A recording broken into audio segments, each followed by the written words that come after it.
biasanya orang yang betul-betul tulus mulai ada keinginan untuk berubah, mulai ada keinginan koreksi diri, itu dia beristighfar kepada Allah. Maka kalimat pertama yang keluar di lisannya, dia mulai memperbanyak istighfar dari dosa-dosanya. Bahkan Nabi SAW itu dilukiskan dalam hadis-hadis sahih, maka Masya Allah 100 kali Pak istighfar, 100 kali itu 70 sampai 100 kali. Nabi Rasul sifatnya ma'sum. Ma'sum itu dijaga dari berbuat dosa. Yang dijaga dari berbuat dosa saja 100 kali istighfar. Masa kita yang tidak ada penjagaan dari dosa nggak mau istighfar? Karena itulah sebelum kita tertidur, kemudian disunahkan kita memperbanyak kalimat istighfar. Kalau bisa sih jangan yang biasa. Ya, kalau yang biasa astagfirullah, astagfirullah, astagfirullah itu ada, itu standar. Tapi kalau bisa kita sampaikan puncak istighfarnya, sayyidul istighfar.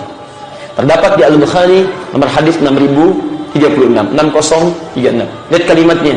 Perhatikan betul ya. Ini sayyidul istighfar, puncak dari istighfar.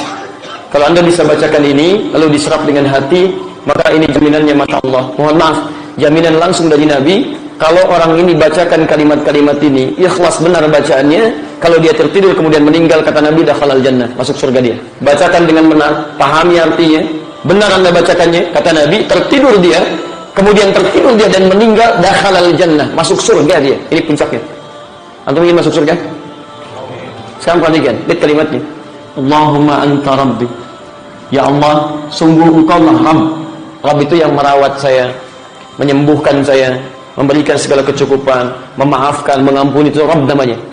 Allahumma anta rabbi. Ya Allah, hanya engkau lah Rabb saya. La ilaha illa anta. Saya berkomitmen ya Allah, saya yakinkan tidak ada Tuhan yang layak untuk disembah kecuali engkau. Ini pengakuan tauhid dulu, dimulai dengan tauhid.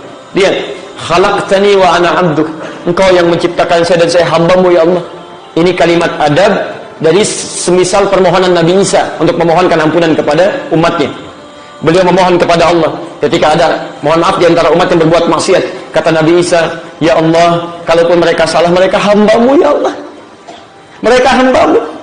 Dan kalaupun mereka harus dihukum, maka engkau memiliki sifat maha penyayang. Fa innaka antal ghafurur rahim. Ya, jika engkau akan menghukum mereka, fa innahum ibaduk, mereka hamba-Mu. Ya, seolah-olah kalimatnya begini. Saya beri gambaran yang paling sederhana.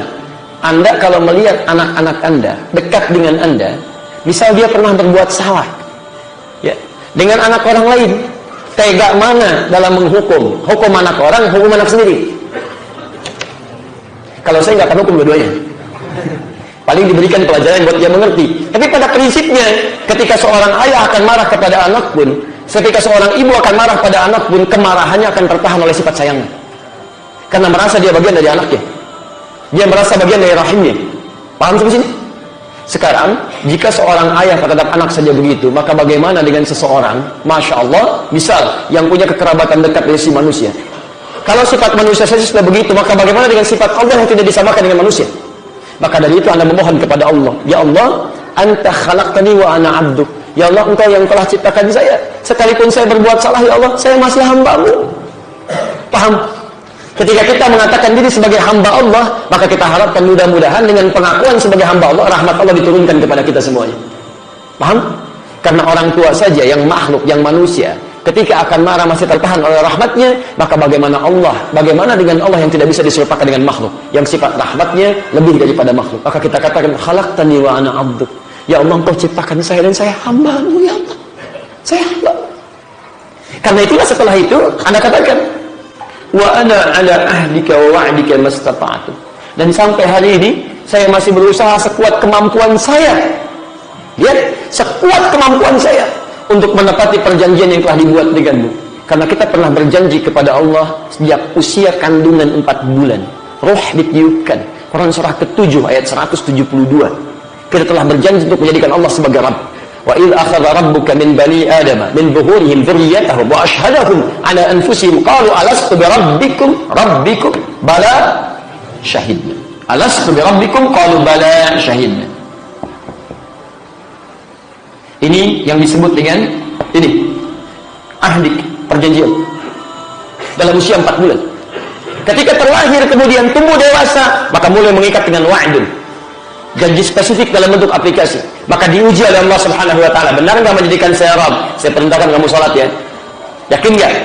Kalau benar menjadikan saya Rabb, coba saya uji dengan salat. Mau salat tidak? Saya uji dengan puasa, mau puasa tidak? Saya uji dengan haji, mau haji tidak? Teman-teman sekalian, makanya muncul kalimat mastata'tu, semampu kita. Karena boleh jadi ada orang sholat tidak mampu menunaikan sholat dengan sempurna.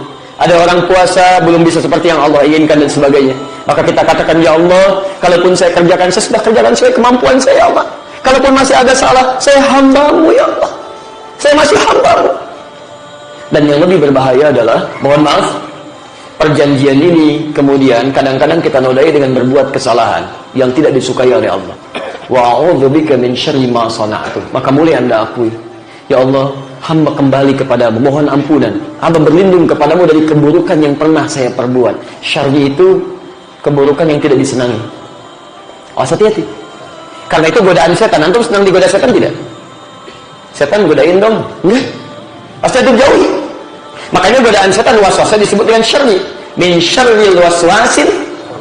Nah, kalau ada kalimat seperti ini, manusia melakukan perbuatan disebut dengan kata syarr, ini seakan-akan memberikan isyarat dia sedang dikuasai oleh setan. Atau tidak ada bedanya perbuatan dia dengan perbuatan setan. Maaf, iblis pernah sombong. Manusia ada yang sombong? Maka tidak ada bedanya dengan iblis. Iblis pernah mencela Adam. Manusia ada yang mencela? Ada, seakan-akan dikuasai oleh iblis. Masya Allah. Iblis berbuat jahat, manusia ada yang jahat? Ada. Iblis senang, setan senang dengan pertumpahan darah, membuat permusuhan. Hati-hati.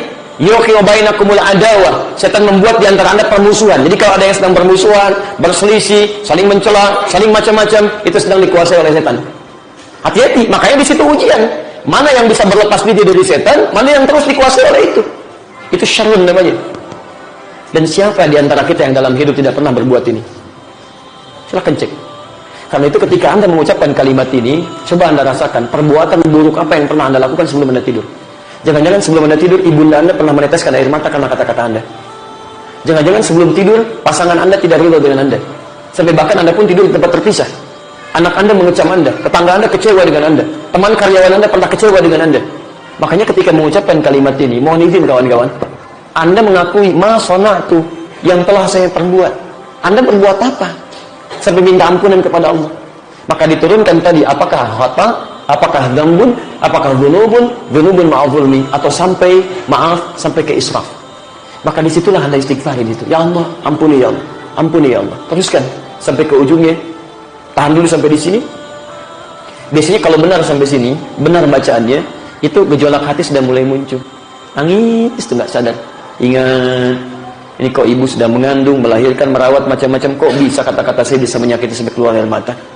Ya, ini istri saya lebih banyak kebaikannya dibanding kesalahannya. Salah sekali sudah saya hina, saya jelek-jelekan sampai membuat dia menangis. Padahal sudah puluhan tahun berumah tangga, belasan tahun berumah tangga, lebih banyak kebaikan dibandingkan dengan keburukannya. Masih dijelek-jelekan juga misalnya. Anda pikirkan, anak-anak Anda, ada orang lain bermohon kepada Allah minta keturunan, belum diamanahi. Anda diberikan keturunan, gak pernah dirawat dengan baik.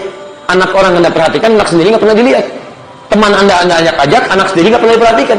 Akhi, kemarin udah ta'lim, antum kemana? Gak ada, jamaah aja gak kelihatan. Oh, Masya Allah, teman yang jauh dilihat-lihat, anak sendiri gak pernah diajak. Akhi, itu jilbabnya belum bagus. Yang sunnah dong. Masya Allah, anak sendiri gak berjilbab. Antum gak akan pernah ditanya tentang dosa orang lain. Antum akan ditanya tentang hisab apa yang pernah Anda kerjakan.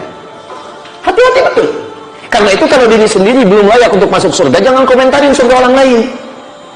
Antum perbaiki dulu diri, lalu ajak orang lain dalam kebaikan, doakan dalam kebaikan. Ini poinnya.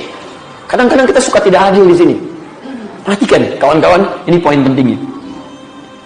Ada lagi yang sifatnya, maaf, tidak langsung keburukan dari fisikal kita, tapi tanpa sadar menyia-nyiakan titipan Allah dalam bentuk yang lain. Wa abu'u laka bi ni'matik alayya. Dan saya pasrahkan nikmat yang telah Engkau titipkan kepada saya untuk saya gunakan sebagai kebaikan. Karena itu kita dilatih mengucapkan kalimat nikmat, mensyukuri nikmat 17 kali dalam sehari. Alhamdulillahi rabbil